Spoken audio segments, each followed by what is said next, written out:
What's up, friends, and welcome to Podcasting with Power. We're back. I'm Zachary Davis. That's Jordan Carlson. Another week, another PWP. How you doing, Jordan? Oh man, no PWP. I'm doing pretty good. Yeah. Yeah. What have you been up to? What have you been playing? Anything fun?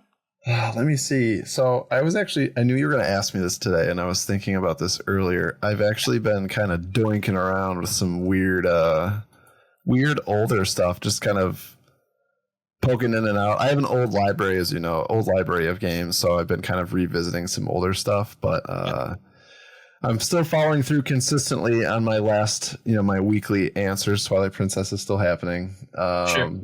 But in Warrior World, still poking around in there as well. There's a couple Pokemon ROM hacks that I've been playing, just some fan-made stuff. That's pretty fun. Anything notable? Yeah, there's a couple of them. And honestly, I never realized how vast the ROM hacking community was. Oh, yeah, especially with Pokemon. Like I don't know what to call them. Like, they're made on the RPG Maker engine. You know what I'm talking about? Yeah. So, those ones have a lot more, a lot higher of a ceiling to be more creative and have more of I would say an immersive experience with music and things like that, which I feel like is always a theme that I keep bringing up with everything we talk about. But Pokemon Vanguard is wild, and the it's very cinematic. Like, the cutscenes kind of it allows for them to do much more than what the Game Boy was capable of. Okay. And there's actually a device. Actually, you can see it. There's a device right there. That's like my daily carry. It very much resembles a DMG. So I play it on there, but just the music is phenomenal. Like, those cutscenes, like I said, and it's just so much different, but in such a unique way. I don't know. When people pitched me ROM hacks in the first place, I always felt like it was going to just be some short, kind of boring Pokemon adventure. And I just didn't realize how passionate some people were. There's one called Gamma Emerald that someone's making HD 2D style. Okay, very cool. And it's got the the stuff in the air kind of trickling down. Yeah. It's gorgeous. And I talk about HD 2D a lot, and it's I'm just a big slut for it. I love it. It looks so good. I was hoping we'd get that soundbite. The HD. But tell me, what is Pokemon Vanguard based on? Is it Red and Blue? Is it the Game Boy Advance games? It's Sapphire, I think, is what it was made, or it might be Sapphire, or it was Fire Red. Okay, so Gen 3 though. Yeah, Gen 3. Cool. But yeah, very cool. I'll have to show you that sometime. It's pretty sweet. Yeah, that sounds pretty cool. I haven't played a Pokemon ROM hack in forever. No? I don't even know the last time. I have a memory of playing one at your house a long time ago. Yeah. That was like a Pokemon Yellow. It was, I think they took Fire Red and made it like the anime. Yeah. Oh, yes. Yep. I know which one you're talking about. It follows a TV show. Yeah. Follows a TV show. That one is honestly really cool, but I think the most unique ROM hack, because there's a couple weird ones. There's Pokemon Black, which is you basically just murder everybody through the whole game. Sure. And it's this ghost is following you through the whole game, and just at the end you're everyone's just dead. It's wild. So there's that. Yeah. But there's also other ones that they're just completely, they just take the whole thing and just completely change everything, which is just absolutely nuts. The Team Rocket edition one, you're just stealing people's Pokemon. It's reverse Pokemon kind of. So your very first and as you know, I mean, these are unregulated by anybody, so they can say whatever they want, which is half the fun. But the very first thing you got to do, they're take this kid's Pokemon. Oh my god! And you're the kid's my grandma gave me this, and you're too bad. I'm taking it. Yeah, I'm taking it. It's just funny, but I don't know. I love it. Very cool. I am still on the Donkey Kong Bonanza train. Oh my god! I have reached the second credits. Because there's another ending after the ending, and so now I'm going for 100%. Oh my god, dude! Yeah, so I need to catch up. I was traveling over the last week, and I've become really married to docked mode. Okay. Yeah, that can be hard if that's kind of what you've been.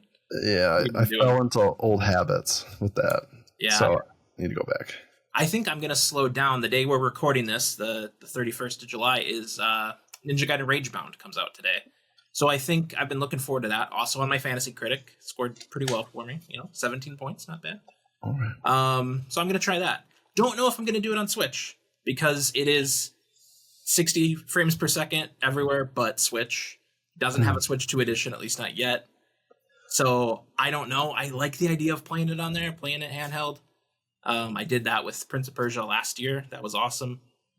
So I don't know. I'll have to make that decision this evening after we record. But yeah, kind of back and forth. But I'm still leaning Switch, even with the frame rate cap.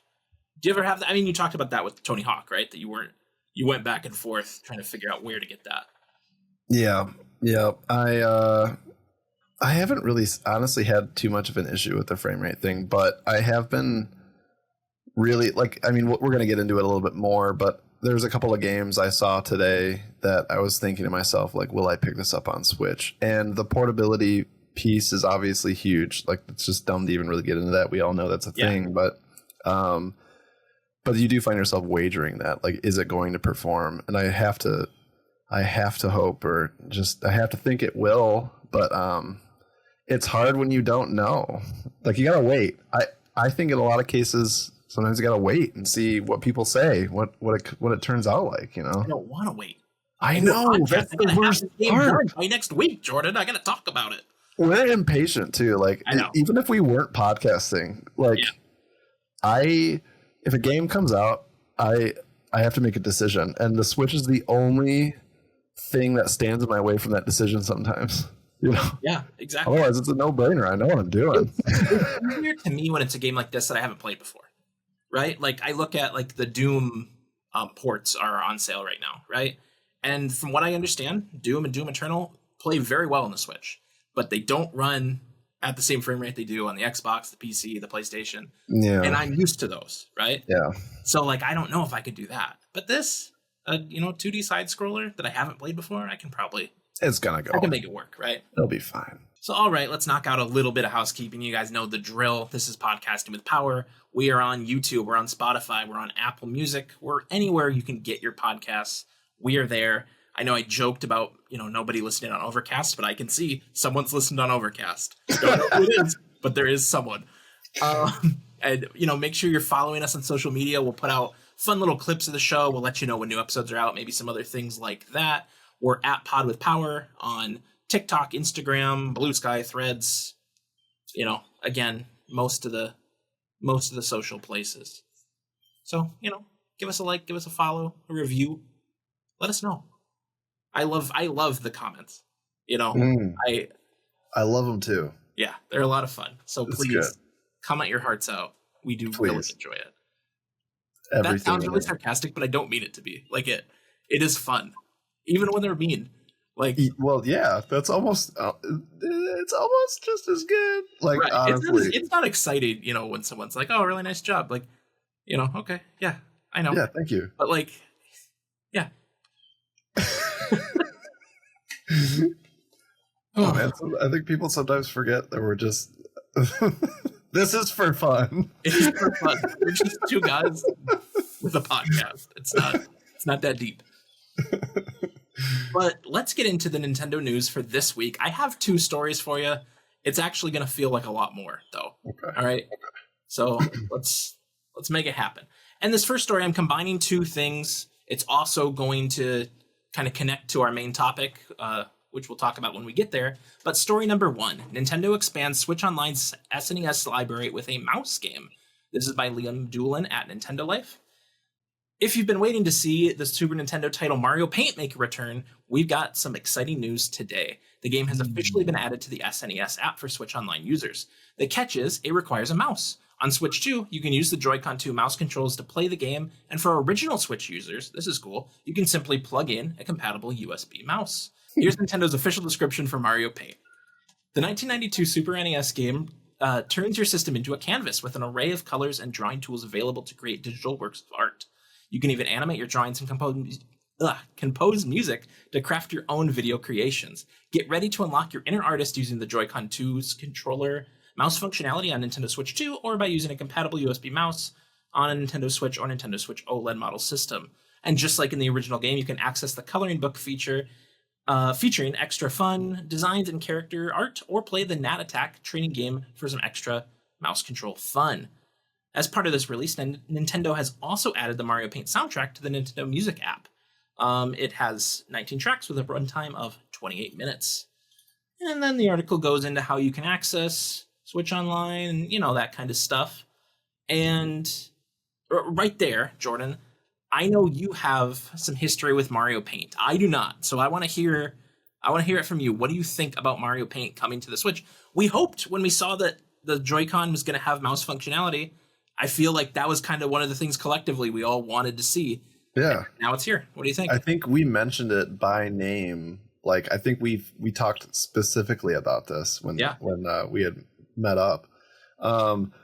I have a lot of history with Mario Paint. That was a huge thing for me when I was a kid. I mean, I still have the hard gray mouse pad with the mouse. Like, I have all of it still, which is awesome. But I mean, like, I would sink hours into that game, and it's super weird. It was probably the first time I was exposed to weird Nintendo as a child. Okay, yeah. Like, honestly, and there's so many different areas to explore in that game, and honestly, navigating again, it was weird because I forgot how, Okay, yeah. So I'm in the paint pad, and then when you want to go over to the are you aware of all the avenues of Mario Paint besides the coloring book? I watched the little video they put out for this. I've seen clips of it here and there over the years, but no, I've never actually seen the interface for myself. So there's a composer piece in there. Okay. You can make songs, and you select Mario's face or a bunch of different characters and symbols. There's an airplane, a car, random, and they all make different noises. Okay. And there's this random strange face that makes it's like a noise. Dude, sure. It's super weird. And it comes with these presets, as most keyboards do. It'll play, the different songs, but you can just compose these full pieces. And it's like you can imagine the demographic that this game was marketed for. It's for kids. Yeah. And you're sitting there and they're like, are we in 3/4 time or 4/4 time? And you're setting your different settings and stuff. But I mean, the possibilities with what you can do in there, it's pretty wild, what you can do with it. And I just remember dumping hours in there and not knowing anything about notes. Dude, I was in first grade. I don't know what I'm doing, Sure. But I'm in there fully composing pieces that didn't make any sense, trying to make songs I knew based on looking at sheet music. It just dumped so much time. The funny thing, though, is they're talking about, what were their words? It was like stop motion. What was it? You can make animation? Yeah, animation. Dude, that is confusing. Yeah, even in the video, I'm like, they make it look very easy, but I feel like it's got to be, this game. It's wild. It's got to be crazy. And of course, I think of, this is fresh on my mind because I dumped about probably 2 hours into this game a couple of mornings ago.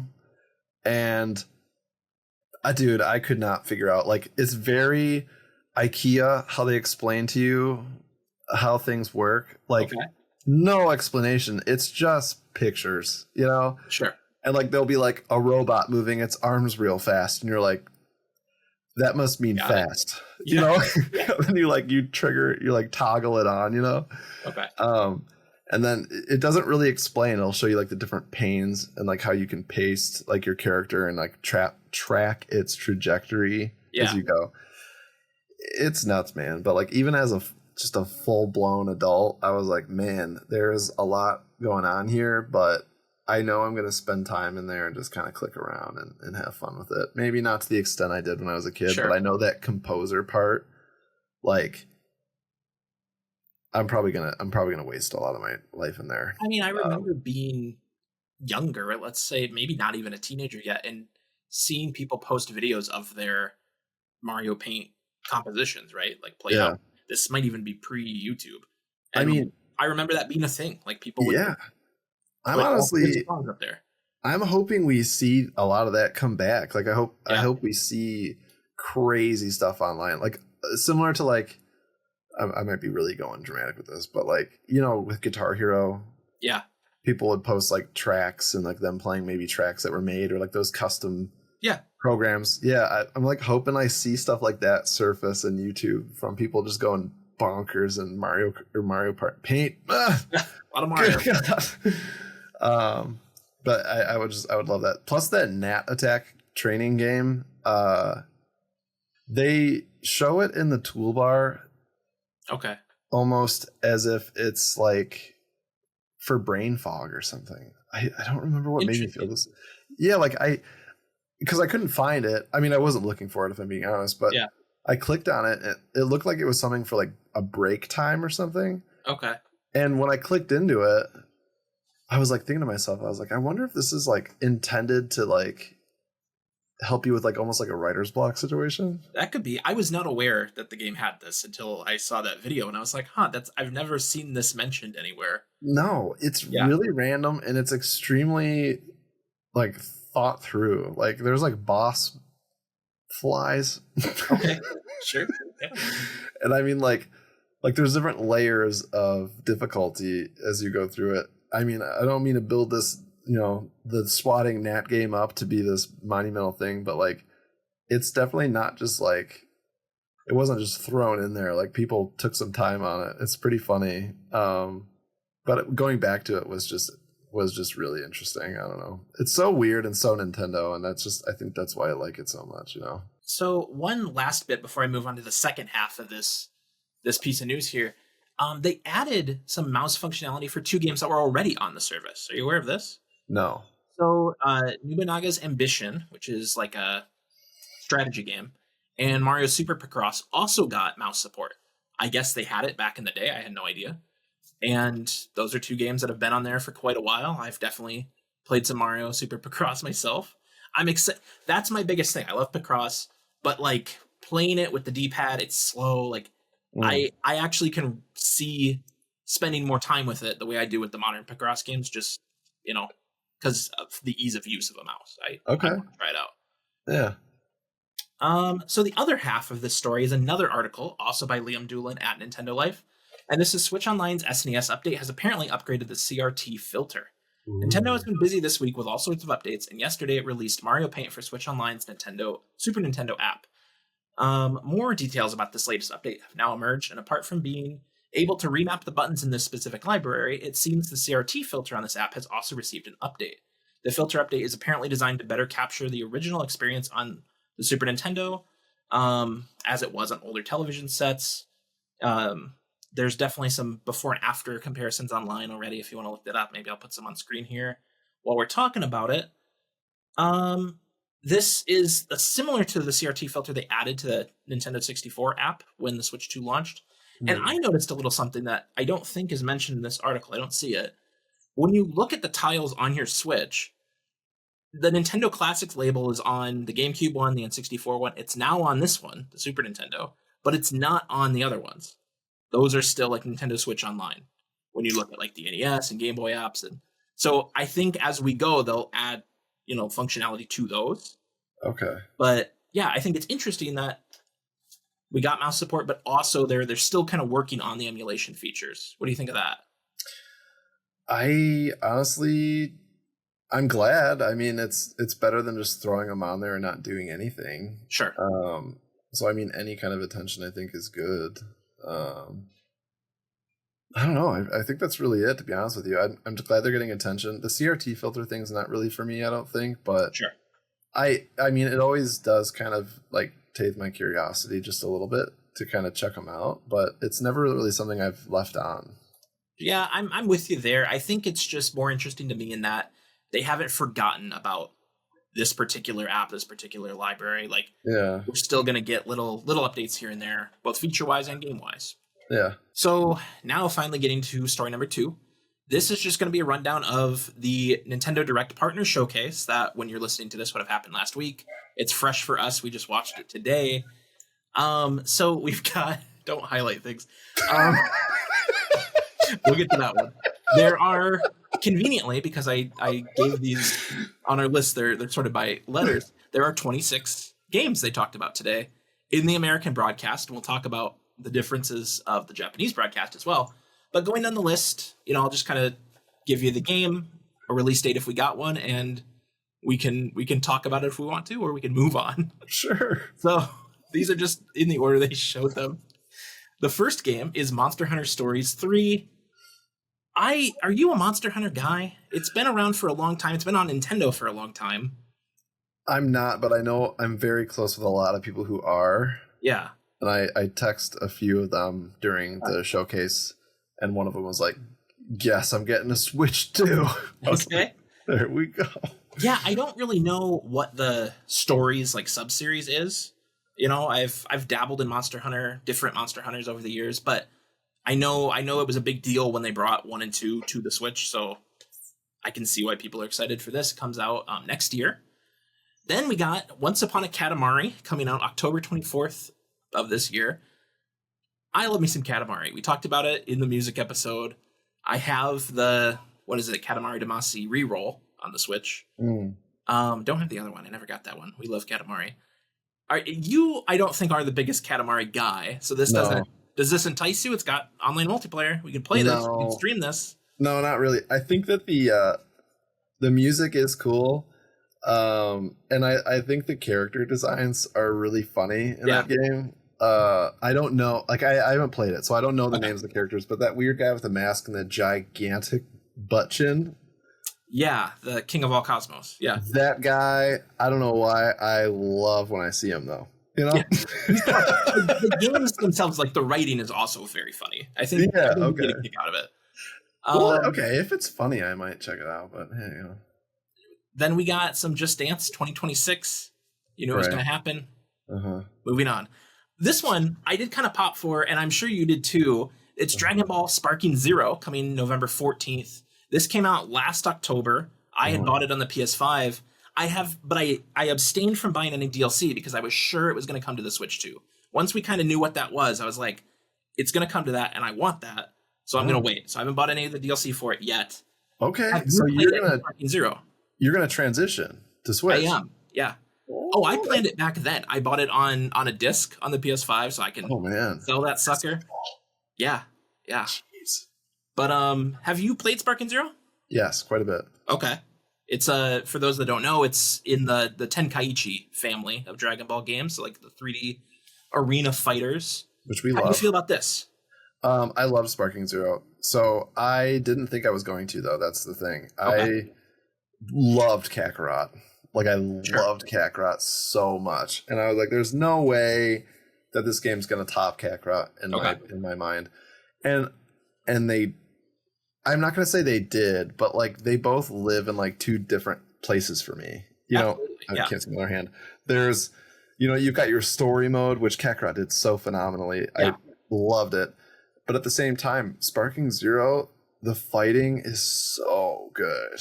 Yeah, it's the fighting in Kakarot's not very deep. That's kind of my only thing with that game. It's got a great, the way the progression works, the RPG mechanics, but yeah, the fighting in Sparking Zero is so good. It's so good. And like all the different characters, like they really expand. Like there's so many options. It looks so good. It's so crisp. I've been playing it on PC. That's kind of where I was living with it. And I'm actually, I can't say I'm like surprised, but I am intrigued that you're going to switch to the Switch, and I'm jealous. Yeah, I'm going to give it a shot. And I hope they did this when the last generation of consoles transitioned over, right? They upgraded, Fighters and Kakarot. They gave those PS5, Xbox Series X versions for free. There's another one too, Xenoverse 2. Oh, they upgraded all those. I would love to see them do that for the Switch too. Yeah. And that's my thing. Like I tried Fighters on the Switch 1 and it was okay. It wasn't a bad port, but it wasn't as nice as, some of the other places you could play that game. So I would like to do that. Are you worried about the performance on this? Sparking Zero is demanding. It is, but I mean, it's definitely one I'll wait and see. Yeah. But if it's even close, then I'm in. Easy. I love the idea of playing that game on the Switch. And I mean, I'm almost curious to go back and play Kakarot on the Switch, to be honest with you. Like, I'd love to play Yeah, I've always again. been curious about that port. But I mean, even now more so that we have the Switch 2, seeing how it would handle everything. I mean, I know obviously I'm not expecting the graphics are going to be the same. Yeah. I mean, with a higher fidelity screen, of course, but performance-wise is where I'm looking, like how well it will handle. But anyway. That game will get an upgrade. Yeah. I'm calling it right now. Kakarot is getting an upgrade at some point. Oh, man. But I'm excited for this. Like I said, the DLC I never jumped into. They've got, I think, Diamond DLC that's either on the way, maybe it's already out. But Superhero, the movie, they put out DLC for that. I'm a Piccolo guy. And so you give me some Piccolo-centric Orange Piccolo DLC. I am all about it, man. Oh, man. I don't think we've talked about Dragon Ball Z on the show, have we? So no, I don't think we have. Probably a little jarring that we're going pretty deep into this. I know it is random. Nobody really knows. Game from last year, but yeah. But both big Dragon Ball Z, Dragon Ball in general, fans. Yeah. Yep. So yeah, I like I said, I popped for that one. Then we got Plants vs. Zombies Replanted. You remember Plants vs. Zombies from unfortunately, 15 years ago? I kind of expected this to be more than just the original game redone. Because it had like a cool CG trailer when it started. I'm like, oh, what's this? What are we doing? And then it was just the original game, which was fun. Back in the day, you're shaking your head. So, dude, where's Flappy Bird? We're gonna get Flappy Bird too. I don't know, man. No, remember that guy? He quit video games. He rage quit. I love Plants vs. Zombies. I don't know. It's so unremarkable to me. I mean, I'm not going to buy this. No chance, but whatever. It's there. Then we got another game from EA. We got EA Football Club 26. I don't know if that moves the needle for either of us. It's cool that it's there. I know that was always a big complaint with the Switch 1, is that at the time, FIFA and then eventually FC games were just kind of like the last gen version of those games, and now it looks like it's going to be more in line with what you're playing on like a PS5. That's neat. Yeah, not moving my needles. Not moving your needle. On the same day, September 26th, 2025, you can play Pac-Man World 2 Repack. They put out a remaster of Pac-Man World 1 a couple years ago, and every time it goes on sale, I look at it. I have no history with Pac-Man World, but there's something about it that intrigues me. And now I might finally pull the trigger on the Pac-Man World franchise. Did not expect that at all. I'm in the 3D platformer mood right now with Donkey Kong, and I don't think this is going to compare to that. But I have known one person in my entire life, and I don't mean this clearly. I don't mean this in like a bad way either. I said that in a weird way, but I've known one person in my entire life to ever play. I think it was Miss Pac-Man, but Pac-Man. Sure. And I know she's listened to the show. Okay.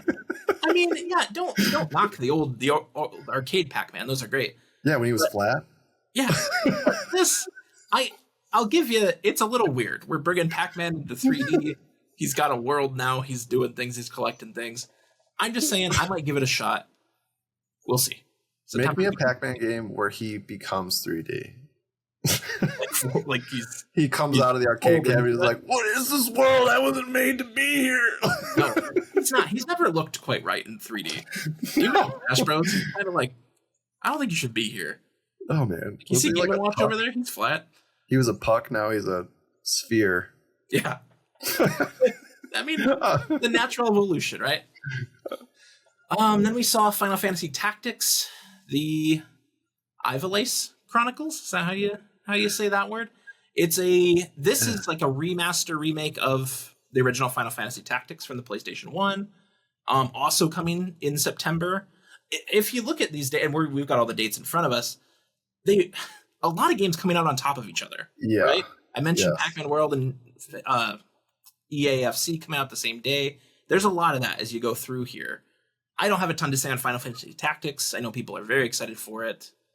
But I know that's probably not your jam either. No. Close to it, but not it. Sure. I don't think Persona 3 Reload is either. I played a little bit of Persona 3 when they did like the remaster that's on all the consoles now, including the Switch one. Go ahead. Sorry, I keep interrupting you. No, go ahead.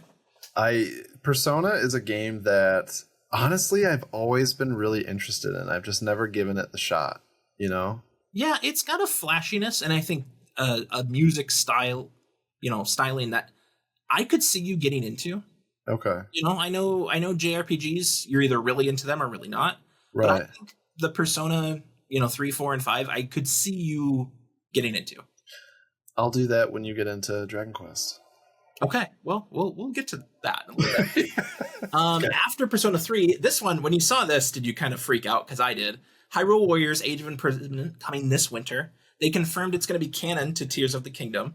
No Link in this trailer at all. That was interesting. Takes place in kind of the past portion of Tears of the Kingdom, for those that are aware. I like that. Yeah, that's neat. I think it gives them a lot of room to do some cool story things. Right. Are you excited for this? Still no date, which I thought was weird. This winter, I don't know. I wouldn't say I'm excited, but I'm really curious.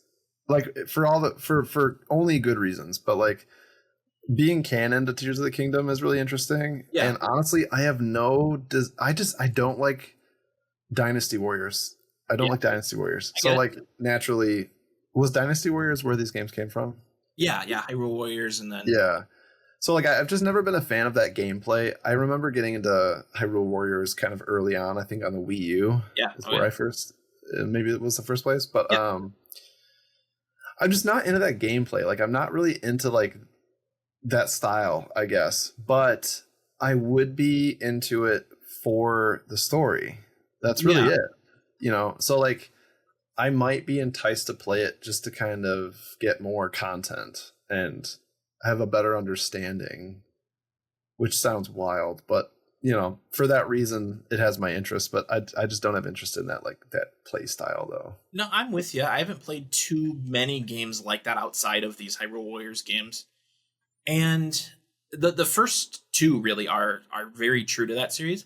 I felt like the stuff we saw in this that looked like gameplay looked like there were a lot fewer enemies on screen. It looked more focused. Like the combat to me kind of resembled Breath of the Wild and Tears of the Kingdom. So I don't know if that's kind of a general tone change. You all right there? You're moving around. Yeah, sorry. Sorry. I kicked my desk and my chair thing. All right. It happens. But yeah, I'm excited for this. Age of Calamity bummed me out because it ran so poorly on the Switch 1. Yeah. I was so excited for that when that came out in 2020, I think. Yep. And yeah, I'm excited to see how this does. And I need to go back and finish Age of Calamity before I'm more interested in the story this time around than I was Age of Calamity, because honestly, the Breath of the Wild story, I'm not saying it was bad, so I want to be clear about that, but it wasn't as interesting to me as Tears of the Kingdom is. Yeah, it's not very deep. Yeah, definitely. And that one I don't think is canon, because that does some weird weird alternate stuff. And yeah, I don't think that will have the same story implications that this one does. No. It seems like maybe they planned this out a little better. That very much I think felt like what if we did this, and now it's like, okay, you guys are making that, like let's get started on this. It does feel very much like every one of the Hyrule Warriors entries does a little better than the last. Yeah, because even Age of Calamity was Calamity's the last one. Yeah, grew a lot from the previous entry, because the prior one was super weird. It was just like, let's throw every Zelda thing we can think of on it, which is like in its own way kind of cool. Like I like that it's a celebration of Zelda like that. But you're right, it's not very cohesive. No. You got the King of Red Lions over here, and then Twilight Princess stuff going on, and they didn't know what we were fighting about. No idea. A bunch of original characters. It was strange. It was a strange time. Then we got Madden NFL 26. Might try this out on Switch. I'm a little curious to see how that runs. Out of curiosity, why would I'm not a Madden veteran. Okay, sure. You sound hesitant about playing it on the Switch. Why? Well, Madden has not been on a Nintendo platform since the Wii. No kidding. And so I'm just kind of interested to see, you know, how it does, if it kind of stands up to the other current gen versions out there, and if this is the play. I wish it was college football, because when that came back last year for the first time in like a decade, I got really into that, played a lot of that game. I'm a little bummed that this new one that just came out isn't on Switch 2. Okay. So I might do Madden this year, but hopefully they bring that over. But I don't have a ton to say about that. It's, at the end of the day, it's more Madden. Yeah. Then we got, this is Jordan's highlight of the show. He literally highlighted it on our list. Out today. This was our first out today of the presentation. And this is a game called Chillin' by the Fire. What? And I'll let you tell us what it's all about. Oh man. Well, there's just a lot really to get in here. So maybe we'll have to have another can we have a Donkey Kong themed, like a Chillin' by the Fire themed week? Whole week? I don't know. I don't know if there's enough there. There's just so many ways, that I just can stack these fires. I cannot believe I don't want to be a hater, because I feel like, all right, people are still getting to know us. All right. People are still getting to know us a little bit. I think my love language is making fun of things. Yeah, right? I would agree with that. Yeah. So to me, it's just I love Nintendo. So I feel like I have to joke about this, but this is so random. What are we doing? I couldn't believe it. I was getting what's that game that's kind of it's not the space exploration one, Outer Wilds. Outer Wilds. Yeah. Outer Wilds. I was getting when it first started showing this trailer, I was getting Outer Wilds feelings. Okay. And I was like, interesting. Outer Wilds is cool. So, sure. I'm thinking that's kind of the direction we're headed. No. This is Camp Fire with your friends. Here's the fire pit, and here's how you can stack some logs. I was like, wow, very cool. Dry the log. What's that? You gotta, yeah. I don't know, man. Super weird, super random, but funny. And for some reason, I'm glad it's there. Yeah, because I got to have that moment. Yeah, I watched it live, and I think you watched it a little later, and you were texting me as you went, and it was a big deal when you got to this one. Yeah, you had thoughts about it, and I was like chilling by the fire. And it's funny, it uses the camera features of the Switch 2 to, you can hang out with your friend. I forgot about that. Once I saw that, I was like, ooh, I don't know if this is for me, but I think I have to get on it so that I can take a screenshot of your face around the fire with my face. Okay, well, it's out today, so have fun. Have a good weekend with Chilling by the Fire. Then we got Apex Legends coming August 5th. That lines up with a new season for that game. This is an interesting one. We have Fortnite on the Switch too.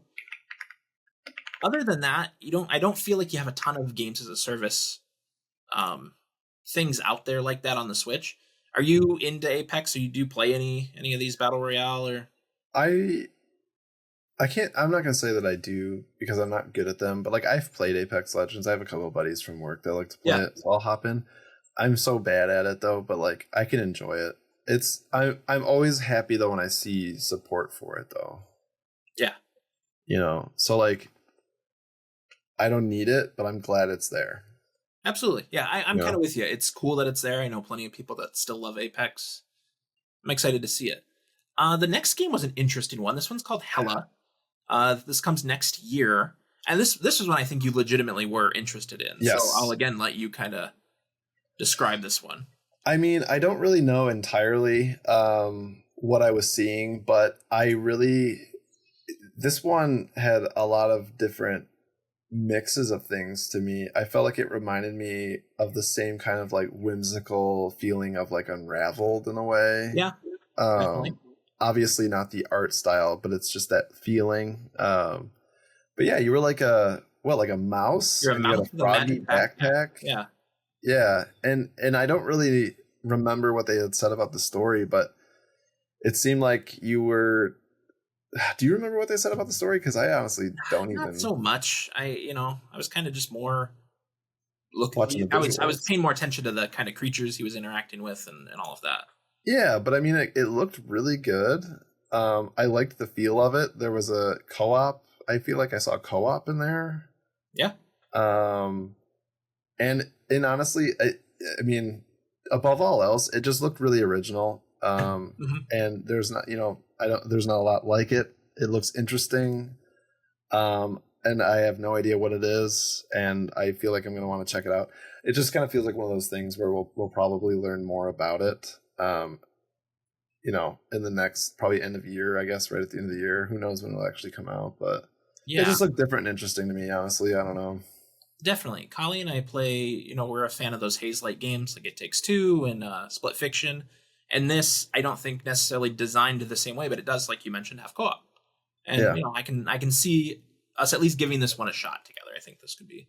Yeah. And I mean, like, co-op games are big too. Like, I hate when you see, I mean, I hate to say this after the fact, after Donkey Kong, but have you screwed around with the co-op on Donkey Kong? No, I haven't.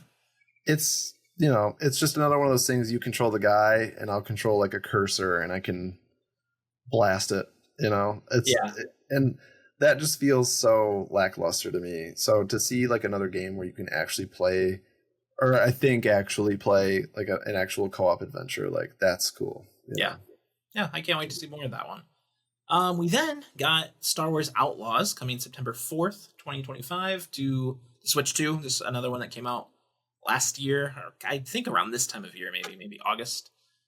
Did you play any Star Wars Outlaws? Big Ubisoft Star Wars game. No, I didn't. Okay, I did, and I liked it. It certainly had its problems. I know it maybe didn't review the best last year. It was a little buggy, but I enjoyed it. And again, that's another one that I didn't play the DLC. Not so much because I was saving it for later. I just was kind of done with it at that point. It was a library game for me. And, I think it's cool that it's come to Switch. I hope maybe that Ubisoft's a little more bullish about bringing their catalog to Switch 2. I would love to see like the Assassin's Creed, like Odysseys and Valhallas and Shadows even that came out earlier this year. But yeah, not a ton to say about that one. I feel like the gaming community at large has talked that one to death. Then we got a game called Chronos: The New Dawn, which comes out September 5th, very close. Mm-hmm. I only became aware of this the other day. Yet again, another Jordan Carlson. Yeah. One so, here. This one. As you know, I'm a big survival horror fan. Yes. So I actually I was cold turkey on this one today. I didn't know anything about it. Okay. Prior to today. So this piqued my interest, but very weird. Yeah. Very weird. But I mean, at the same time, it's not something we've never seen before. I mean, like very Dead Space to me. That was the vibe I got, and as soon as I saw it, I knew that you were you're a big Dead Space, especially two, right? Yeah, I love Dead Space. So seeing that was pretty interesting. But it looked also very puzzle based, and it was just very atmospheric. But like the creatures though are interesting. It was cool that they're not like. I mean, I was gonna say they're not exactly. Like it looks like they came up with their own kind of thing, but I mean it's hard to do when you're talking space mutants. I feel like you're always you're in the same ballpark all the time. Sure, with a lot of people, but it does look it looks interesting. I don't really know, and like why is his head a dome? You know what I mean? Like it's a creepy. Like Isaac Clarke in Dead Space was very industrial. And it all kind of made good sense. Like you didn't look at him and you were like, why is he like that? It was just like, oh, that's an armor suit. He probably. Yeah. But this guy has got this big dome and then this little like mouth thing. Like he's very creepy looking. So it's like what's his deal? You know what I mean? I feel like there's more going on there. I don't know. I'm interested in it. A Silent Hill design. I know what you're talking about. It's got a creepy vibe to it. But you don't have to wait too long for that one. Like I said, September 5th.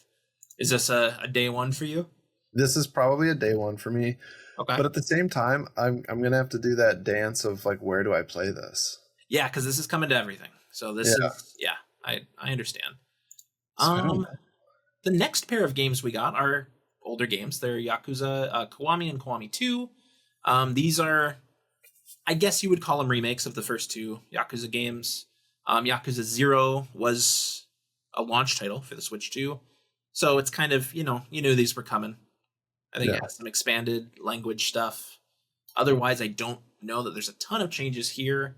Are you a Yakuza guy? Never played them. Yeah, I've tried a couple times to get into specifically one of these, the first one and Zero, and I need to give it a real shot because it was just one of those where it's like I just started playing something else and never went back to it. I enjoyed what I played both times though. And then I think this is where we got the little montage. So nothing crazy here. We got a game called Goodnight Universe coming November 11th. Don't have any recollection of this. I watched it this morning. Have no idea what it is. Yeah, I don't either. I remember NBA Bounce for some reason because I was like, Yes. what is that? This is an interesting one. It's a basketball game with like you're like mascots and children. Yeah. It's no Goodnight Universe. I just gave it a Google, and I do remember seeing the strange baby hand reach to the door. I do remember seeing this part of the trailer. That one, okay. Because I was thinking like, what we got Baby Simulator going on. Like, what is this exactly? And then this guy looks like Jimmy Neutron's dad. I don't really know. Yeah. I don't know. Yeah. Well, we can move on from that one. We don't need to spend a lot of time on that. We also probably don't need to spend a ton of time on Hello Kitty Island Adventure Wheat Flower Wonderland. This is DLC for that. Romancing Saga 2, Revenge of the Seven is out today. Shinobi Art of Vengeance is kind of similar to the Ninja Gaiden game I'm about to get into. Has a very fun, like, hand-drawn art style that I'm pretty stoked for. So I'm excited for that. Then Borderlands 4. I know you like Borderlands. At least I remember you being really into, I think, Borderlands 2. Yeah. I don't know if you got into 3 or anything like that. Is Borderlands 4 on your radar, and would you even consider it playing it on Switch 2? It is, and I would, but it's not even really hardware related. Well, I guess it is technically, but it's not performance related, I guess I should say. But I just can't play shooters on the Switch. I just can't do it. Interesting. Okay. Yeah, bad at it. I mean, I'm bad at it. Handheld specifically, or just handheld specifically? Okay. Yeah, I don't know what it is. I'm historically bad at shooters, as you know. But you that bad? Oh, you're being nice. But I mean, obviously, Borderlands it's not like a competitive situation, but I'm just not very good at. And I mean, the Switch. I like to think about how good like portability is the big piece of it. Yeah. So if I don't want to play it portable, I don't want to play it on the Switch. You know what I mean? Yeah. I know they kind of have that grindy element, keep searching for something. I can see why having this game on a handheld would be appealing. I like the idea though. It's a big, third party game coming. I don't know if this is the same day it's coming to everything else. I feel like maybe it's a little later. I for some reason have that in the back of my head. Don't know for sure. But yeah, it's cool that we're getting it so soon. Then we got another new game, which I wasn't sure what your read was on this. This is the last two games were from Square Enix. And this one is called The Adventures of Elliot, The Millennium Tales, coming next year. And it is an HD 2D original RPG. It's not a... when I first realized what it was, I was like, well, what's this going to be? Is this going to be one of the Final Fantasies done in HD 2D? Is it going to be Chrono Trigger finally done in HD 2D? And it's not something new. Demo's out today. I have not had a chance to check it out yet. I'm guessing you probably haven't either, but how do you feel about The Adventures of Elliot, The Millennium Tales? I was making fun of it a lot when I was texting you, but I'm probably going to try it. Okay. Yeah, I'm willing to try it out. Yeah. No, I think I mean, I did a lot of Googling on it. I was looking at, different screenshots and some other things, just other images that are out of the game, and it does look, it looks interesting. I just the presentation didn't sell me on it. I needed to do some further research, I guess, if you want to even call it that. We had the same misunderstanding. We're waiting for a title, right? Like, I'm watching this and I'm making this list as we go, right? And they say the name of whatever the land is that you're in. I believe it's not this, but it sounds like Philadelphia. It was like Philadelphia or something. And is that what it's called? And you texted me the same thing, and I was like, no, it's not.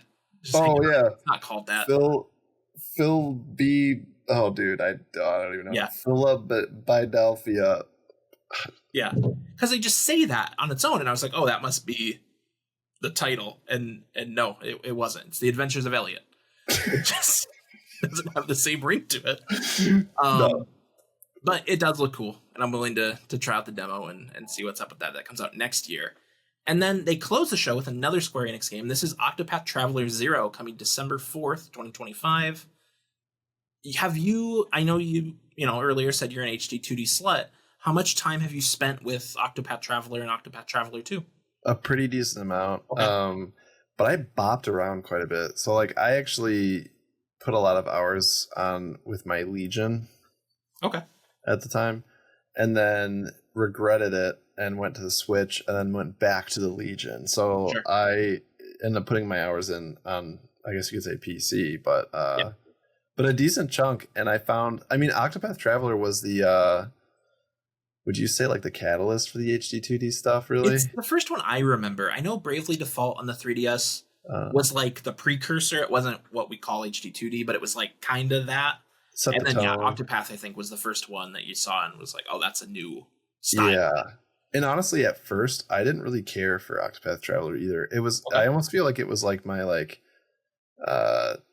first taste back. I don't want to say back into RPGs, but like kind of, because I played them at a younger age, like Final Fantasy and stuff like that. But the art really sucked me in, and then whether I liked it or not, I was into it. You know what I mean? Yeah. Yeah, I need to play these. They've always been on my radar. They've come and gone from Game Pass, here and there, and I mean to pick them up, and I never do.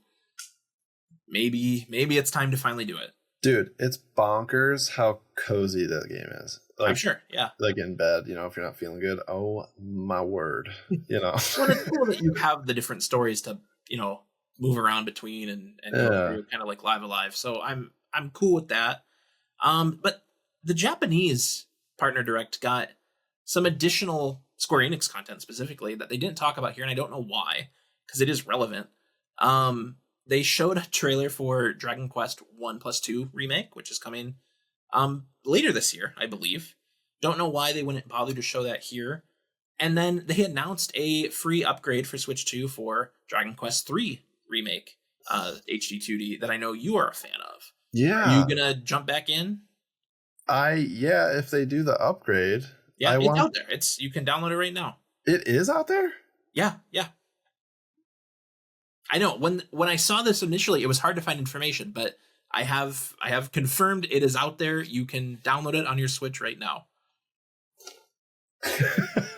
You have to manually, search for update, that sort of thing. But I'll do it. No, I'm excited then. That was actually that was another game that I bought twice for no reason. I was like, how does this look on the Legion? And I was like, way better. What's weird though is that one is getting a free upgrade. I know there was some controversy because they've said that for 1+2 there will be no upgrade path. They're telling you right now, like, if you buy this on Switch 1, we will not let you upgrade to the Switch 2 version. You need to buy that one if that's what you want. And same thing with I think it's Octopath Traveler 0. And it's like, why are we doing that?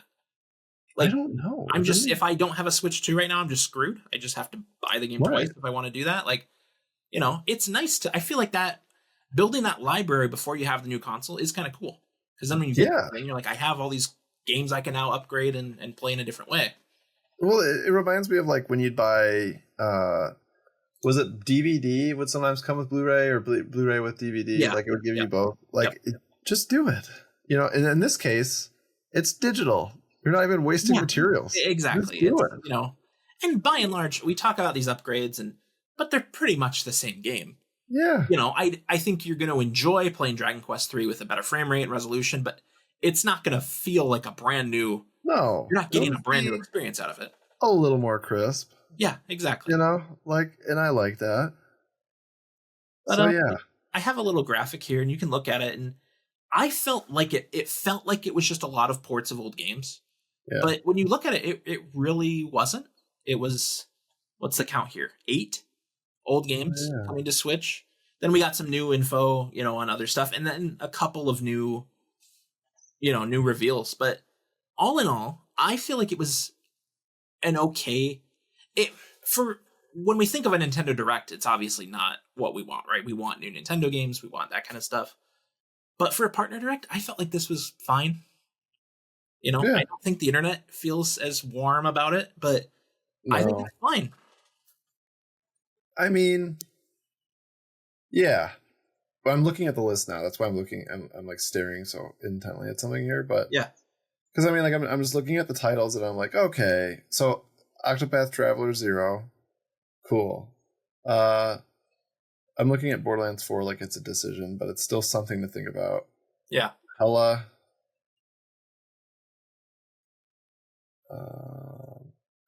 Yeah. I thought I said it wrong for a second. Hella.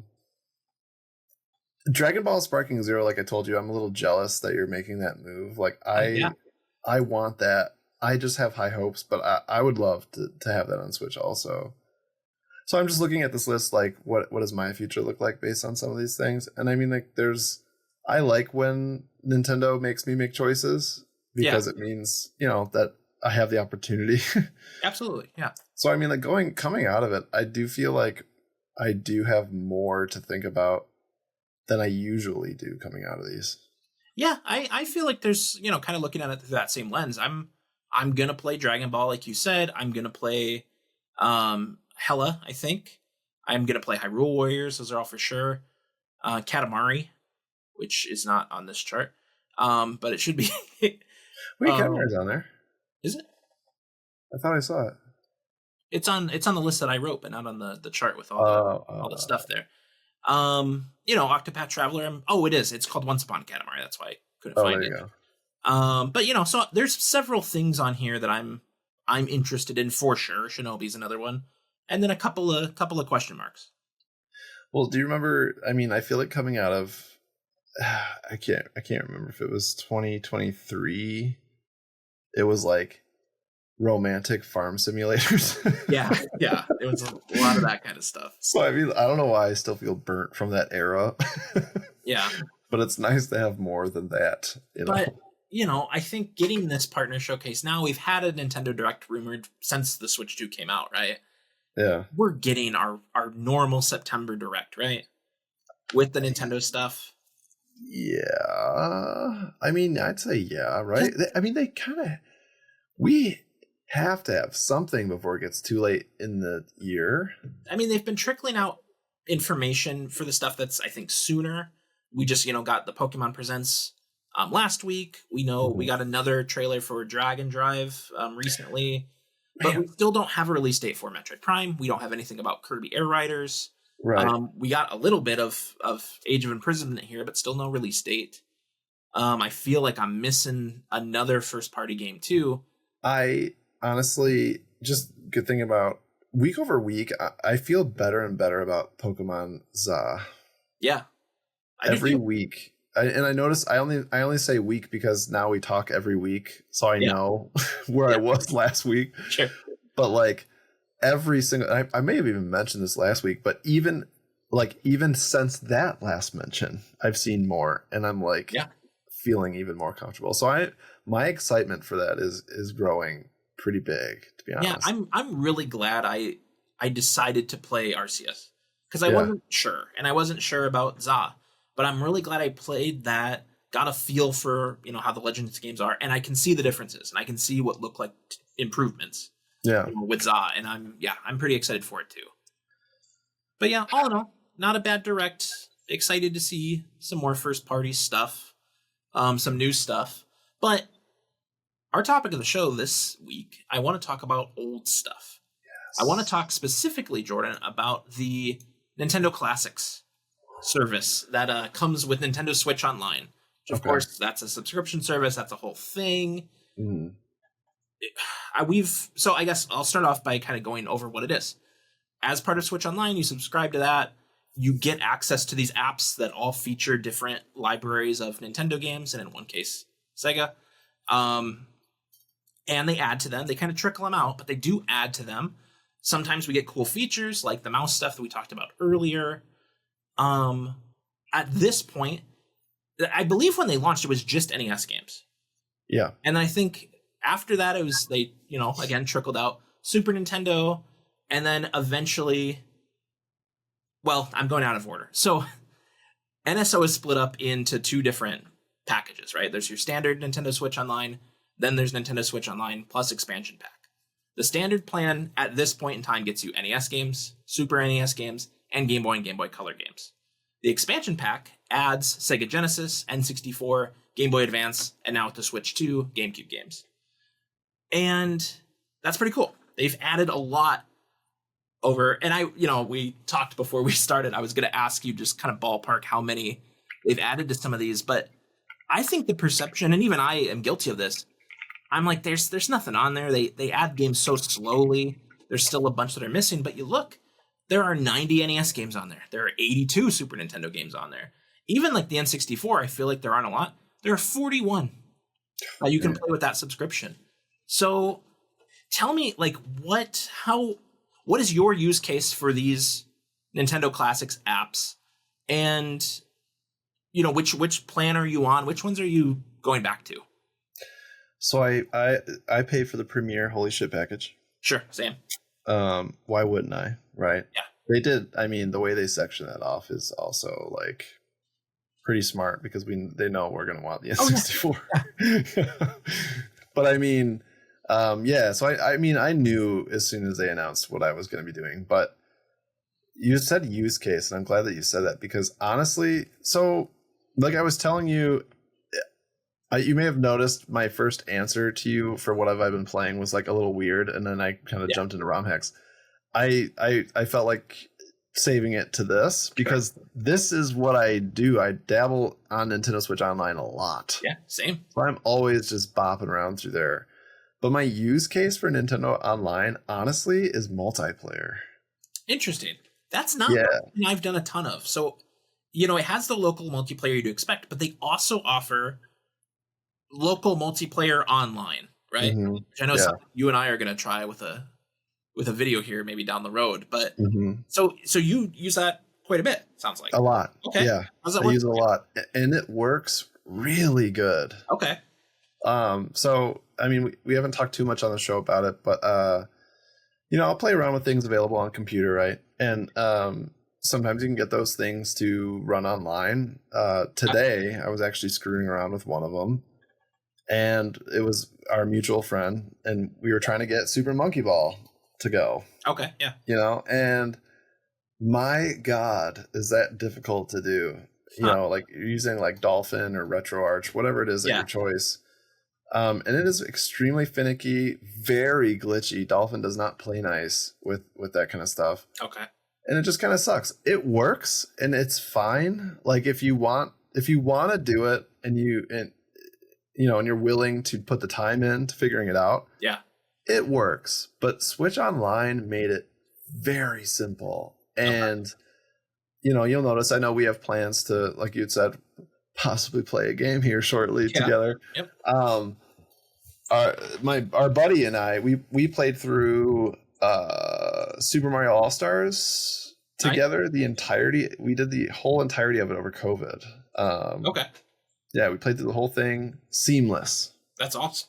Seamless. It was beautiful. So such a great experience with it. But that's been my biggest use case though. Like, so my sisters are up north. So they're far away. I always enjoy playing games with them. So like that's been a huge thing for me. It's just using this as a really easy way to play some of those classics over the internet. And it's been just a ton of fun. So, and that's awesome. That's very different than my personal use case. So Nintendo introduced the Virtual Console with the Wii, right? They eventually brought that to the 3DS and then the Wii U. And that was very cool for me as a kid at that point who didn't have access to a lot of, I didn't have an NES or a Super Nintendo at that time. N64, it was hard to find those games at that point. This is, 2006-ish. And so there were a lot of games that I'd missed out on. I never played Ocarina of Time until I played it on the Wii Virtual Console. Right? I didn't know have it. When was I going to do that? So, I tried it, but I didn't play through it the way you're supposed to. So this service replaced the Virtual Console. You used to be able to buy the games a la carte, which again was awesome. Now it's a subscription thing. Unfortunately, that's just the way a lot of things have moved. I think that's at least how I get my music. That's how I watch a lot of my movies and shows. I'm sure you're similar. Yeah. So, just the way the world is now. But I think for me, the biggest thing is discovery and the curation. They add things to these services, and I try them. They're games I've heard of for years, or maybe I haven't heard of, and it gets me to try them out. And occasionally, I find stuff I really like, and I think that's cool, And I'm not. It's not like, oh, I've got to spend $8 on this obscure Super Nintendo game I've never heard of. Like, yeah, it's just there. I can try it. There's no risk, and it doesn't. The cost doesn't balloon up to something crazy if I decide I want to try a bunch of different things. So I really like that. Do you have, out of these collections that we named, do you have one that is your favorite? And maybe not in terms of what is there currently, not what it could be, but like, which one do you look at and you go, yeah, that one's awesome. What's interesting is that the response I want to give you is N64, but honestly, if you look at how much time I spent, you'd be like, you're lying to me. Okay. Super Nintendo. Yeah, no, I'm with you. I think that's a good mix of feature-wise, it's very cool. It has a lot of games that would be very expensive to acquire otherwise. Like I said, they play well. I have it's back there, but I have the Super Nintendo, like the Switch Online controller, which is awesome. I have the same thing for the N64 and the GameCube. Big fan of those. Yeah. Yeah, it's great. Just, pop it in. I've played Super Metroid a couple times on it. I've played Yoshi's Island. There's a lot of good stuff there. The Super Nintendo's library, I mean, I don't know if it's a different conversation, but there's so many heavy hitters that will absolutely suck up a bunch of time. I think I was trying to, I'm a very visual person, so I have the list pulled up of everything that's on there right now. Yeah. And I was going to try to think, like, do you know, so you agree Super Nintendo's yours as well? I think so. I think it feels like it's the most complete, and we'll talk about kind of why some of the other ones don't. But I feel like as far as what that library is or could be, I feel like it's all there, right? Okay. Does that make sense? Like, we've got things that are definitely missing from like the N64, for example, and the GameCube one very well could be my favorite. But right now, there's 4 games on it. I know. GameCube. I mean, I have high hopes. I want to play Super Monkey Ball on GameCube with my friends because I didn't do it in the newer one. I want to play it with my friends, so I want that really bad. But I wanted to see, if we can guess each other's Super Nintendo game that we've played the most. Yours, I mean, you mentioned Mario All Stars, but I'm gonna lean towards Mario World. Although I know Donkey Kong Country, of course, you've mentioned a lot the past couple weeks. So I don't know. I'm going to stick to Mario World. I think that's the most played. That's the second one. Okay. The first one is unexpected, but when I tell you it, you're going to be like, you're going to completely understand why. Oh, is it Kirby Superstar? No, but that is a good guess. Okay. Dude, that game though, I blow through that game. Yeah. But it is always a joy. But no, mine is actually Super Ghouls and Ghosts. Well, sure. I mean, that'll lead up your time pretty easy. That's what I'm saying. It's not even because of how long the game is. It's because it's so hard. Yeah. So that's actually a good jumping off point. And I want to get back to this that you're talking about here. Okay. But so Super Ghouls and Ghosts, Capcom game, not a Nintendo game, right? Right. And so I think what's cool is they've been able to get a handful of these third-party games on there. When I talked about, some of the consoles not feeling complete, like I look at the NES and not having the Mega Man games there is weird, right? Mega Man 2 and 3 are like quintessential NES games. So you have all these classics, and then it's like, I have the Mega Man Legacy Collection, but it's over there. It's not with everything else. With how many Mega Man games there are, I feel like it's so funny. Like I can't think of another example, but Mega Man is a perfect one, I think. It's like it's every game they were like figuring out who Mega Man is. Yeah. Hair now. They're like, wait, hold on. So he was Jumpman. Okay. Rockman. Rockman. Rockman. Yeah. And then as they progress further, they're like, and I think now he could probably, and they add more abilities. I don't know. I just think you want to that's slide? So funny. You want to do a little slide kick? That's cool, dude. Mega Man X, though, for me, X Beyond. Yeah, that's where. But that's another, same thing. Should should be in a collection of Super Nintendo games. It's on the SNES Classic, but it's not here. And I feel the same way about the old Final Fantasies, Chrono Trigger. Like, you know, I would love to see that kind of stuff. Do you have those like weird is there like one weird third-party omission that should be somewhere? Yeah. I feel like I know what it is. Yeah, I think you do. So I'm gonna take a stab in the dark. Well, I don't know. What's this one called? The Super Nintendo one. Mystical Ninja. It's just Mystical Ninja. Okay. Yeah. So that's not on there, correct? No, correct. Yeah, correct. Should be, right? Yeah. Well, dude, isn't it on the full transparency? I did a lot of things to my Super Nintendo Classic. Okay. So I don't know what belongs there anymore. I think you might be right. I think it might be on that thing. It was, wasn't it? Yeah, I don't know. Library. SNES Classic has 21 games. Yeah, The Legend of the Mystical Ninja. Dude. In Japan. It was not on the Western release of that thing. Really? Yeah. Are you sure? I'm looking at the chart right now. There's a couple examples, like the Fire Emblem there isn't on the Western one. We got a couple they did not, like Street Fighter 2, Super Castlevania 4. Dude, my sisters are huge Mystical Ninja fans, and that's kind of where I got involved. Like I they showed me that game, and I really like it now too. So I know that she's listening to this pumping her fist, working, but sure. I don't understand why they leave that game out of so many things. Yeah, well, it's, in the case of like Mega Man, like we're talking about, that they have released that somewhere else in a different package that they sell everywhere. Yeah. I totally understand. They're not selling Legend of the Mystical Ninja and my Mystical Ninja, the N64 one, starring Goemon. My dad just showed up with that game one time. He found it at like a Funko Land, and he's like, "Here, play with this." And like, it was the weirdest thing. I had never seen anything like it. I still really haven't. But it was great, and like I have a very fond memory of playing that game. Dude, it's super weird. I don't know what it is. I actually replayed that not very long ago, starring Goemon, the N64 one. Yeah. And I don't know what it is about that scene where you're in the giant robot man, but like when you're transforming into the robot guy, and then the music, and you're like roller skating through this desert, I could run through like 5 brick walls, dude. Yeah, absolutely. Like that gets me going. I don't know what it is about that game, but it fucking pumps me up.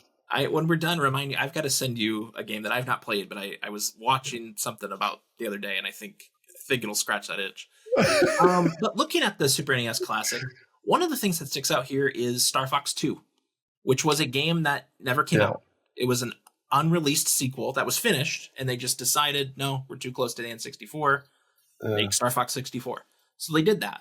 They put it on the SNES Classic, but they also put it on Switch Online. And they've done similar things with like Earthbound Zero, which is a translation of Mother 1. You hope someday they'll do that with Mother 3 on the Game Boy Advance. They've done, in a similar vein, we mentioned, Mario Supercross. That was a game that wasn't released over here, but it is on Switch Online, and I can play it even in the US app. I don't have to do all the backdoor stuff to get into the Japanese, Nintendo Classics app for that. And I think that's really cool. I like that they're putting stuff that is otherwise inaccessible on there. Have you found anything like that where you otherwise couldn't have played the game, I don't think I have, to be honest with you. Because to me, in all honesty, I never like the Mother games, and Star Fox 2. I like Star Fox a lot. I know I've brought up Star Fox on past podcasts with you, but I can't say I'm like a diehard fan. I feel like maybe it's just a Star thing. Because Star Wars, I'm the same way. Okay. I like Star Wars, I like it a whole lot, but I'm not a huge fan. I just really enjoy it when it's around and I'm playing it. But I don't seek it out. So like Star Wars games, like Outlaws, I'm going to get into that. Star Fox 2, it was there. Cool. I played it. I dabbled with it. But I mean, so between Star Fox and then, anything from Mother or whatever, all that stuff, I've never really had the opportunity to be, I don't know. It was there and I was cool with it, but I don't think I've really, I don't know. No, that's I guess not. Yeah. Yeah, no, totally fair. So let's get back to kind of the question you had posed as far as kind of the games we played the most on these things. I do not have my Switch right in front of me, so I'm going to have to kind of go off the top of my head. But, on the SNES, do you want to guess? I mean, yeah, I do. Okay. I do want to guess. Yeah. I don't want to go for the low-hanging fruit of Metroid. Okay. Super Metroid, of course. I don't believe that is correct off the top of my head. Okay, good. But I'm good at Metroid, so I'm beating that game fast. Oh, good flex. Yeah. Like 2 hours tops. Come on. Man, this is tough. I want to probably. I feel like this is cheating a little bit because you mentioned it, but I know that I would guess otherwise anyway. Yoshi's Island? That's a good guess. I think it's probably Link to the Past. Because I have done that was my next guess. Yeah, because I have done that twice. Oh my god! It's been on here now for a long time, but I just did it last year, most recently. So yeah, I'm overdue. That hard little wink to an old topic that'll be in my future. Oh, gaming. Perfect. Yeah, yes. So, and you kind of go through. I think it's funny. I look at my, like I mentioned, I think last week on the podcast, I sort my Switch games by time played, right? And the N64 recently shot up because I played Ocarina of Time and then Majora's Mask back to back. Some lengthy N64 games, but I think that might actually be my answer for my favorite of these classic apps, right? Because I love that they look crisp and clean, not playing with the CRT filter. And I mentioned I have that controller. Yeah. That's a replica of the original, and that's a game changer. Like, I love the rare replay versions of Conquer and Banjo and all that stuff that's on Xbox, but it's not the same. It's not, playing Banjo-Kazooie with an N64 controller rendered in HD it's perfect. It is. Yeah. And dude, I feel like I'm going to use a dramatic word, but I feel like I suffered when the N64 controller came out. I could not get one.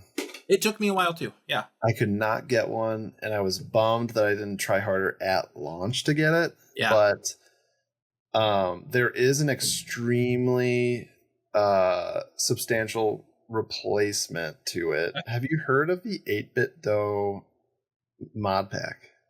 Yes, I have. Yeah, I've looked into this a little bit. So I've done a couple of those. Okay. And I love it. So these, for people that don't know, you're replacing the internals. You're making it like a Bluetooth controller, right? Yep. And it works flawlessly with the Switch. Awesome. Okay. Works flawlessly with the Switch. You can switch between, I think it's called like D input. I could be totally wrong. Might have to go back and. I'm not sure. There's D and S, and one of them is compatible with, let's say, computer or something like that, a different Bluetooth device. And then there's S for Switch. Okay. And it works much better with a Switch, I'll say, than the PC and things like that. There's some good lord, glitches there. Okay. But that was a really good replacement for me. And the joystick is so good, that replacement that they put in there. But that's the route that I went. And and to kind of really, in a long way, loop this back around to what you're saying, because I didn't get the 64 controller, I didn't find that 8-Bit Do replacement until much further down the line. Yeah. So I just dove so hard into Super Nintendo. I honestly didn't even go and play Ocarina of Time and Majora's Mask. I was playing it by other means. So I'm kind of curious to see, like, outside of the multiplayer stuff. I told you I kind of dabble with that, like the Mario parties. Up until Superstars we've talked about that released. I feel like outside of playing multiplayer 64, I found myself just always zoning out in Super Nintendo by myself. I don't know. Okay. Have you, and I should have put this in the doc. So the NES and the Super Nintendo apps both have what they call like SP versions of certain games, right? and Oh, yeah. they're essentially saves, like save states that put you in a certain part of the game. They might have you know, in Zelda 2, it's like you have full stats, right? So it makes the game playable, and you know, it's stuff like that. Have you dabbled with any of that? No, I haven't. Some of them are cool. I certainly haven't touched all of them, but they're neat. Okay. Yeah. I honestly, I didn't look into that too much. There's a lot of like nuances with Nintendo Switch Online that I haven't really played with, and that's definitely one of them. Yeah, I mean, if you want to feel like you're good at Super Metroid, there's one there that will put you right at the end with all the upgrades. You can do it. I mean, I'll give it's it a cool. shot. So, do you have anything? Looking at the question now, like, do you think these apps do anything poorly? Do you have criticism of any of these in particular, maybe as a whole? I don't really think so, because I haven't experienced any issues with like the emulation or anything like that. And that would be, to me, that's really the only area that I would think that would have a problem. Okay. So yeah, I really, honestly, when it comes to the Nintendo Switch Online service, outside of what they should and or have or don't have or should have on there, I don't really have any complaints outside of just what I think we mentioned this in a different episode, but I kind of wish that I didn't have to go into the collection to select it. I didn't realize how much that resonated with me until you had said that. Like, I do miss having those tiles and being able to launch right into one. Yeah. You know, like I like that a lot. And I think, and that's like nitpicking a little bit, you know. So as far as anything they do poorly, I don't really think I have anything. Okay. I mean, yeah, I'm kind of with you. I overall am a big fan of these. I think the biggest thing just is the content itself. So these, like we've mentioned a couple times now, these apps I don't feel like are complete, and for a lot of different reasons. I have kind of three categories here of games that, you know, and I kind of want to know, like, first party Nintendo games, what are you still waiting for? I'll let you go first, to be honest. Okay. So on the NES, I want Star Tropics 2. Now you're probably thinking, what the hell? Why is that the one? Well, there are 90 NES games on there. They've hit a bunch of them. And Duck Hunt, I don't think we'll ever get that. So I'm going to go with Star Tropics 2. Star Tropics, you know, cool Zelda-like on the NES.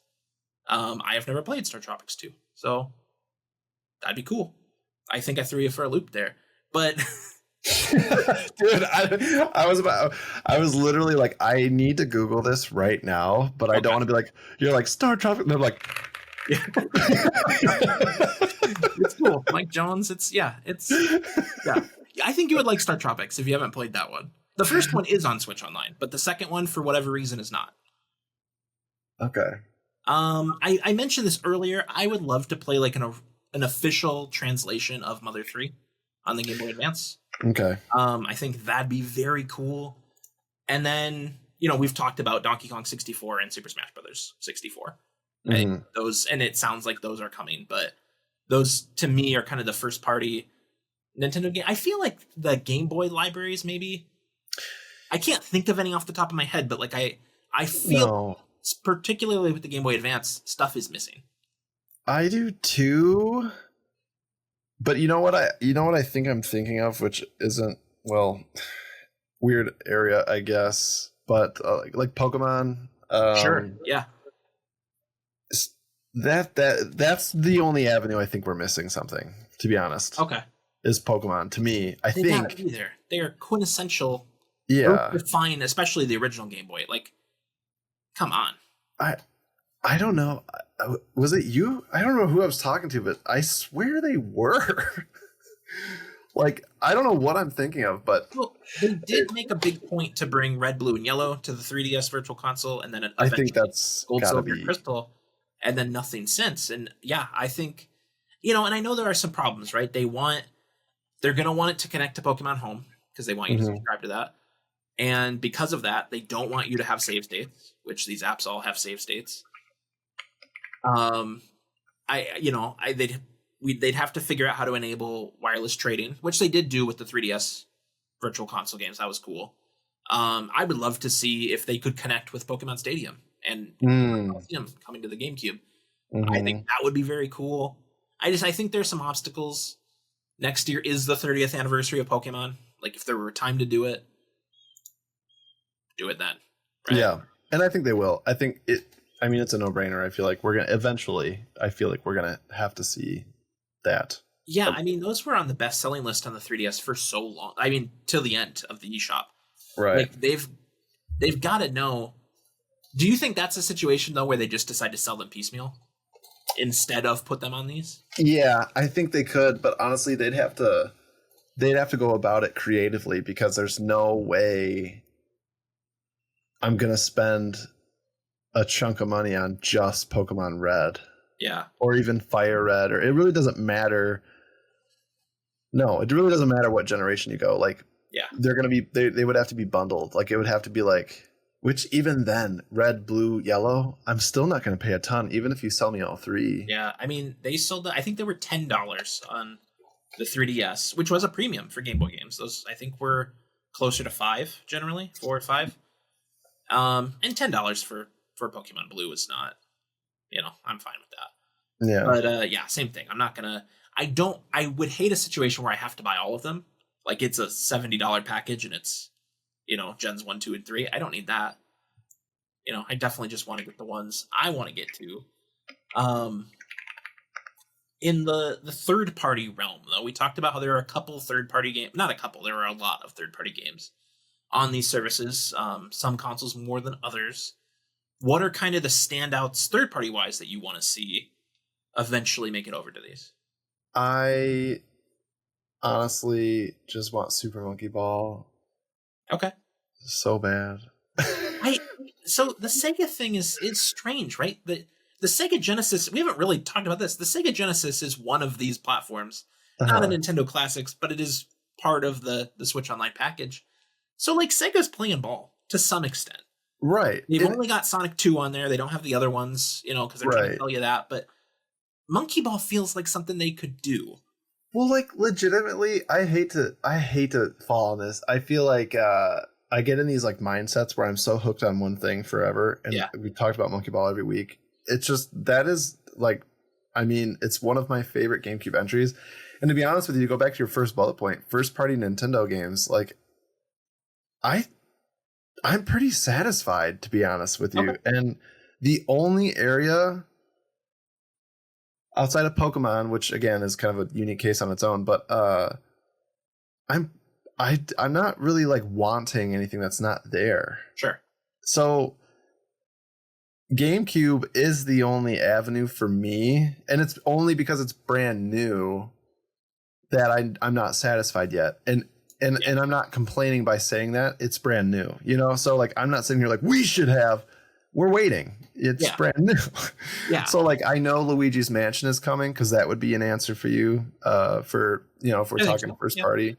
I know that's coming. Like, the things I know that are coming satisfy me. I'm happy with that. But like, when I think about weird GameCube games, like iNinja. Sure. Weird game. I don't even know who owns that. I have no idea. I do, and I don't have the foggiest idea who made that game. iNinja, weird game, but I want it. Who made Custom Robo? That's Nintendo. That's first party. That is Nintendo. Yeah. Anyway, Luigi's Mansion, like the big ones. Like, dude, I'm not sitting here going like, I need Spy Hunter 2. Like. Sure.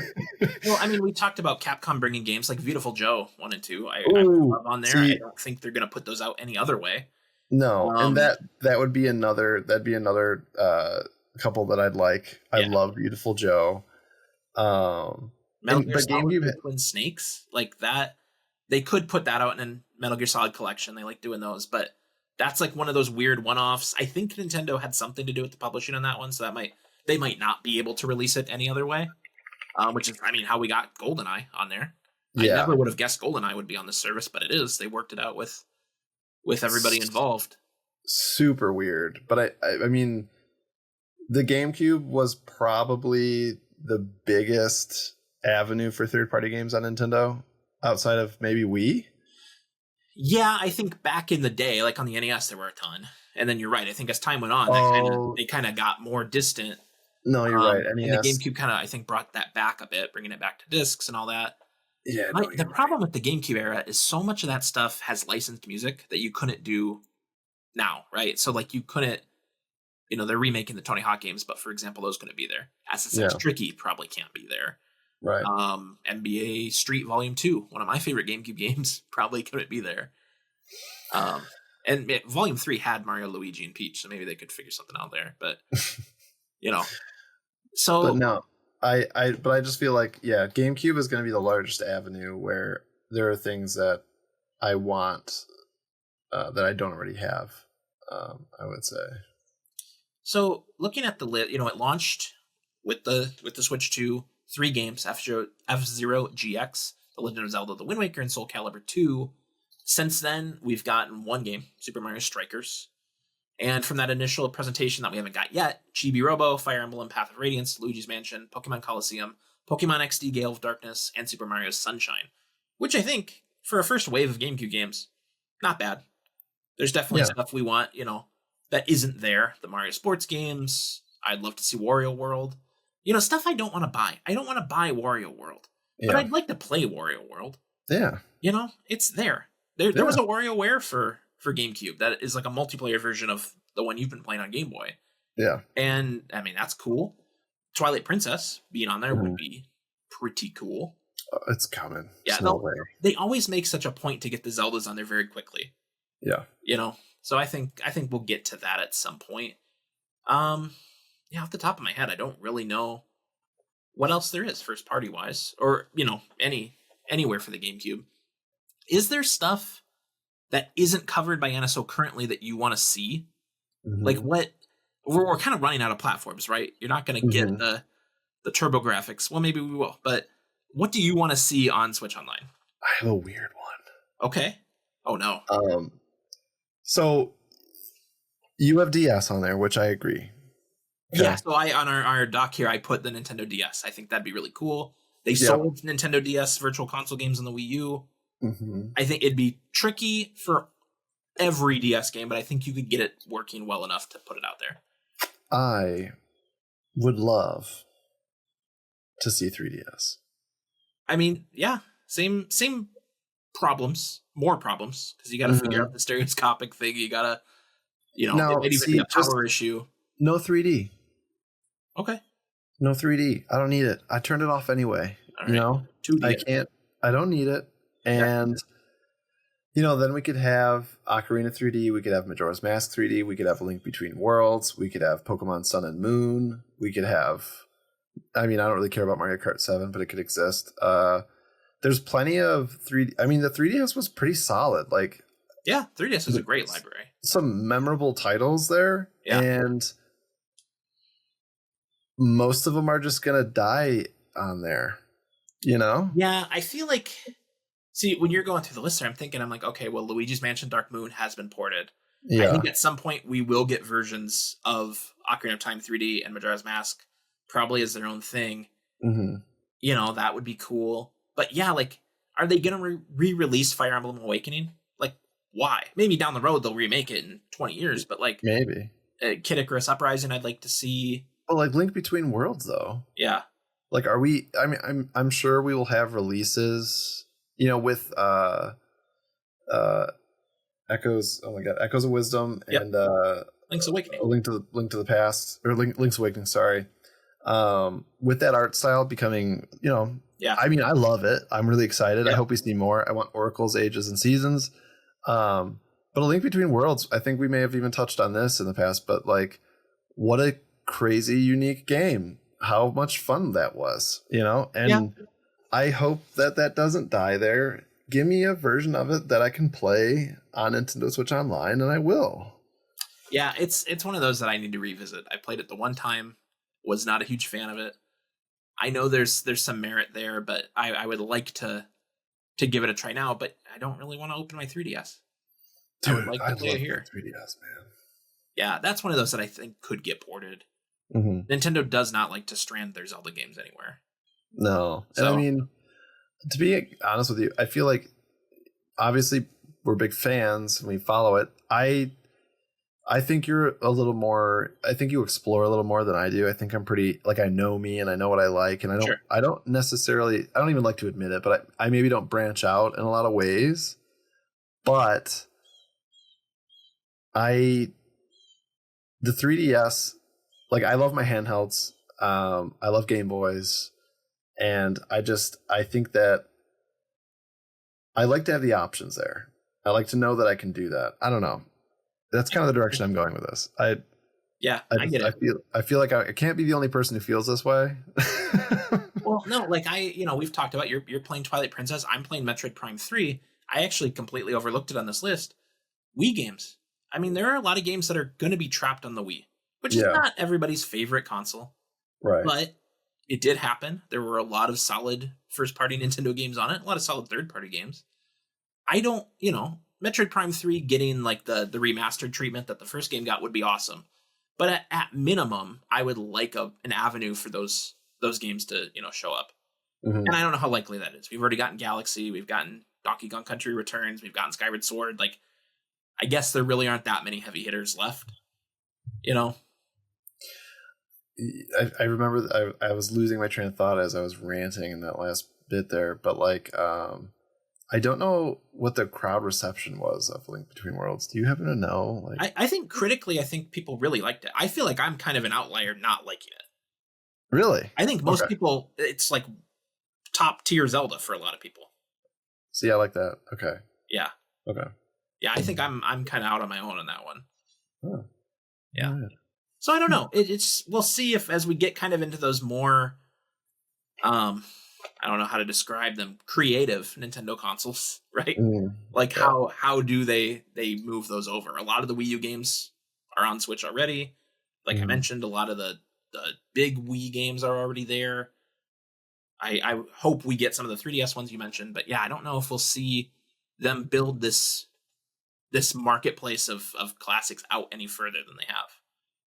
Yeah, I don't know.